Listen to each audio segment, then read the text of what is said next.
began a campaign of persecution against its Nepali-speaking minority.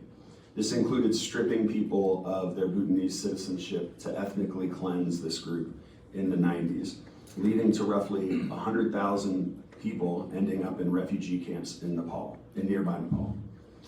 Nepal never accepted these people as citizens and was unwilling to take responsibility for them long term, and Bhutan refused to ever take them back. The United Nations, in collaboration with other countries, then set up a resettlement program for these refugees. The United States, under President George W. Bush, offered to take the majority of these refugees, 60,000 people. President Barack Obama renewed this commitment and took in further Bhutanese Nepali refugees. While they settled across the United States, being a refugee is not easy, as one has to learn a new language, new customs, and find new communities. Eventually, many Bhutanese Nepali refugees found themselves drawn to a growing community right here in central Pennsylvania. Our Bhutanese Nepali community has grown into the largest in the nation, with over 40,000 people, making our region a central hub for this community across the country. I encourage everyone to reflect on the immense hardship this community has endured over the past 35 years. In the last 3 weeks, I've spoken with many members who shared powerful stories of spending over 2 decades in refugee camps under harsh conditions after being forced from the only home they had ever known. After years of displacement, they finally found a place to call home, right here in Pennsylvania. They've been working hard to build their lives, sending their children to our schools, contributing to our local economy, and becoming an integral part of our community. These are exactly the kind of neighbors I'm proud to represent. Now this community is terrified and feeling targeted. While many of them are naturalized citizens, they see 18 Bhutanese Nepali residents have been deported despite coming here legally as refugees. Yes, these individuals may have minor criminal histories, which enabled ICE to attempt to remove them from the United States, but that is no reason to rip them away from their wives, children, brothers, sisters, and community.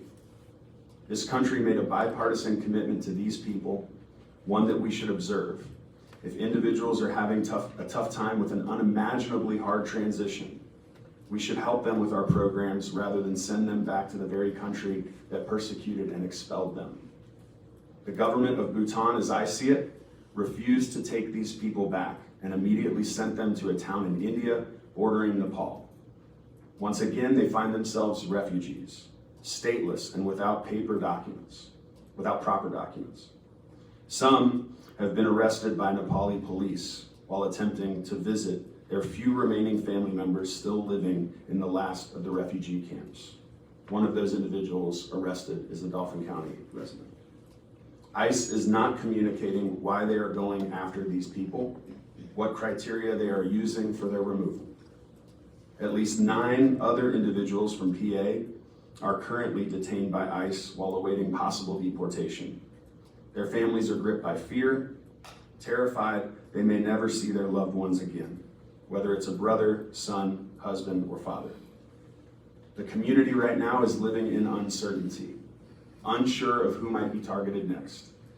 Even those who are now American citizens are afraid to leave their homes, haunted by memories of having their citizenship stripped away in Bhutan within their own lifetime. That fear still lingers.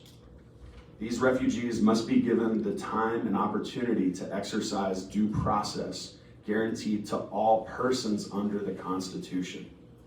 Being arrested and deported within just 3 weeks, while being shuffled between detention facilities every few days, often with limited English proficiency, is not enough time to fully access or understand their legal rights.